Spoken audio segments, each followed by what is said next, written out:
Hello dears, ഞാൻ ഈ ബോളും കൊണ്ട് താഴേക്ക് വന്ന് മൽബറി പറിക്കാനാണ്. തമ്പൂർ 2 ദിവസമായിട്ട് എൻ്റെ അടുത്ത് പറയും നമ്മെ മൽബറി പിടിച്ച് നിൽപ്പുണ്ട്, അത് പിച്ചി തരാൻ. അത് ഞാൻ സമയമില്ലാത്തതുകൊണ്ട് പിന്നെ ആവട്ടെ എന്ന് പറഞ്ഞിരുന്നു. അപ്പോൾ ഇന്ന് ചേട്ടന് അവധി ആയതുകൊണ്ട് ഞാൻ പറഞ്ഞു നമുക്കൊന്ന് പോയി നോക്കാമെന്ന് പറഞ്ഞു. അവൾ പറഞ്ഞതല്ലേ. ഞാൻ ഇവിടെ വന്ന് കണ്ടപ്പം എൻ്റെ കണ്ണ് തള്ളിപ്പോയി. കാരണം ഇത് ഫുള്ള് ആ മരം മൊത്തത്തിൽ കായ് പിടിച്ച് മൽബറിക്കായ പിടിച്ച് കിടക്കണം. പച്ചയും പഴുത്തതും എല്ലാം ഒത്തിരിയായിട്ട് പിടിച്ച് കിടക്കും. കഴിഞ്ഞ വർഷം ഇതിൽ പിടിച്ചിട്ടുണ്ടായിരുന്നു, പക്ഷേ ഇത്ര ഇല്ലായിരുന്നു. ഇപ്രാവശ്യം എനിക്ക് തോന്നുന്നു നേരത്തെ പിടിക്കുകയും ചെയ്തു. അപ്പം പിന്നെ തമ്പുരു പറഞ്ഞു എന്നെ എടുക്കുമ്പോൾ ഞാൻ പിച്ചാന്ന് പറഞ്ഞു. എനിക്കും എത്തുന്നില്ലായിരുന്നു. അവളെ എടുത്ത് വെച്ച് അവൾ തൊടുന്നത് എല്ലാം താഴെ പോകും. കാരണം നല്ല പഴുത്തതെല്ലാം തൊടുമ്പോഴേ താഴെ പോകും. ഞാനന്നേരം ഞാൻ പൊക്കി എടുത്ത് നിന്നിട്ട് പിന്നെ ഞാൻ കുഴഞ്ഞപ്പോൾ പിന്നെ ഞാൻ താഴേക്ക് നിർത്തി. ഇതിനകത്ത് ഒത്തിരി കിളികളെല്ലാം ഉണ്ട് കേട്ടോ. ഈ കാ തിന്നാൻ വേണ്ടി അണ്ണാനും കിളികളും എല്ലാം ഒത്തിരി ഉണ്ട്. പിന്നെ എനിക്ക് പറ്റാത്തതുകൊണ്ട് ഞാൻ താഴെ നിർത്തി. ഞാൻ 2-3 താഴെ ഇരുന്ന കറുത്ത കളറുള്ള പിച്ചി കൊടുത്ത്.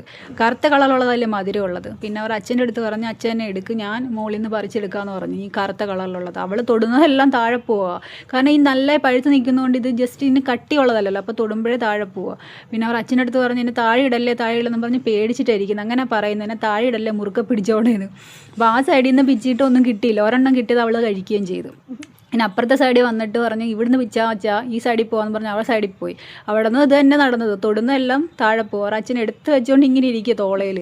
അപ്പം കിട്ടുന്നൊന്നുമില്ല, പിച്ചുന്നെല്ലാം താഴെയും പോവുകയാണ്. 2-3 കിട്ടി. പിന്നെ ശ്രീയേട്ടൻ പറഞ്ഞു ഞാൻ ഈ മതിലിൻ്റെ അവിടെ കയറിയിട്ട് പറിച്ചു തരാം. കാരണം എന്ന് വെച്ച് കഴിഞ്ഞാൽ ആ മതിലിൻ്റെ ആ സൈഡിലായിട്ട്, ഇത് നമ്മുടെ റോഡിലോട്ട് പോകുന്ന ആ റോഡിൻ്റെ ആ മതിലാണിത്.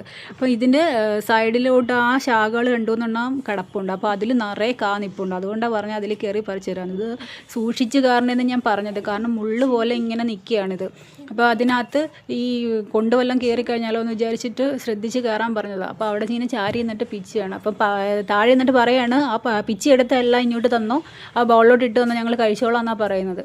അപ്പോൾ അവർ അച്ഛൻ അവിടെ നിന്ന് പിച്ചി ബൗളിലോട്ട് ഇട്ട് കൊടുക്കുന്നുണ്ട്. ഇനി കുറച്ചും കൂടെ പിച്ചി എടുക്കുമെന്ന് പറഞ്ഞുകൊണ്ടിരിക്കുക താഴെ നിന്നിട്ട്. അങ്ങനെ പിച്ചി എടുത്ത് ബൗളിനകത്തിട്ട് കൊടുത്തു. അന്നേരം ഞാൻ താഴെ നോക്കിയപ്പോൾ എന്താ ശരിക്ക് താഴെ കിടപ്പുണ്ട് വീണ്. നല്ല മുട്ടൻ കായെല്ലാം താഴെ വീണ് കിടപ്പുണ്ട്. ഇത് കട്ടിയില്ലാത്തതുകൊണ്ട് വേഗം പൊഴിഞ്ഞങ്ങ് പോവും. ഇത്രയും പറിച്ചെടുത്താണ്. ഇനി അത് പറിച്ചെടുത്തതും കൊണ്ട് പുറത്തോട്ട് ഇനിയിപ്പോൾ നമ്മളിനി അങ്ങോട്ട് പോവുകയാണ്. അപ്പം എന്നോട് പറഞ്ഞുകൊണ്ടിരിക്കുകയാണ് ഈ പറിച്ചെടുത്ത കാ മൊത്തം ഞാനും തമ്പുരു അവളുടെ ഫ്രണ്ടും കൂടെ കഴിക്കും.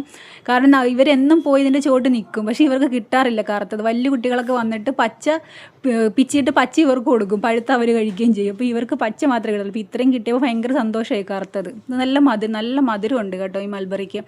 അപ്പം അതുകൊണ്ട് അവിടെ പോയി ഇരുന്ന് കഴിക്കാമെന്നും പറഞ്ഞ് 2 പേരുടെ പോവുക. അന്നേരമാണ് ഇപ്പം അവരുടെ 2 ഫ്രണ്ട്സ് അവിടെ നിൽക്കുന്നത് കണ്ടത്. അപ്പോൾ അങ്ങോട്ട് പോവുകയാണ്. അപ്പോൾ ഈ മരം കണ്ടോ, അത് ഓറഞ്ച് ഞാനിപ്പം കാണിച്ച മരം. അവരുടെ ഫ്രണ്ട്സിന് ഇത് കൊടുക്കാനായിട്ട് പോവുകയാണ് അവിടെ. അത് കൂട്ടുകാരാണ് അവരുടെ. അപ്പോൾ അവിടെ കൊടുത്തിട്ട് തിരിച്ച് ഇവിടുത്തെ ഇവിടെ ചെയർ കിടപ്പുണ്ട് നമുക്കിരിക്കാൻ വേണ്ടി. ഈവനിങ്ങിലൊക്കെ അവിടെ വന്നിരിക്കാൻ വേണ്ടി വന്നതാണ്. കറക്റ്റ് സമയത്ത് നമ്മുടെ അമ്പാടിക്കണ്ണനും വന്ന്. പിന്നെ അവൻ്റെ സൈക്കിളിൽ 2-3 റൗണ്ടൊക്കെ ചവിട്ടി. കുറേ നാളെ സൈക്കിളൊക്കെ ചവിട്ടിയിട്ട്. ഇനി ഞാൻ വേറൊരു കാര്യം കാണിക്കും. ശ്രീയേട്ടൻ യൂണിറ്റിൽ നിന്ന് കുറേ നെല്ലിക്ക കൊണ്ടുവന്ന് വെള്ളത്തിടാനായിട്ട്. അതാണിത്.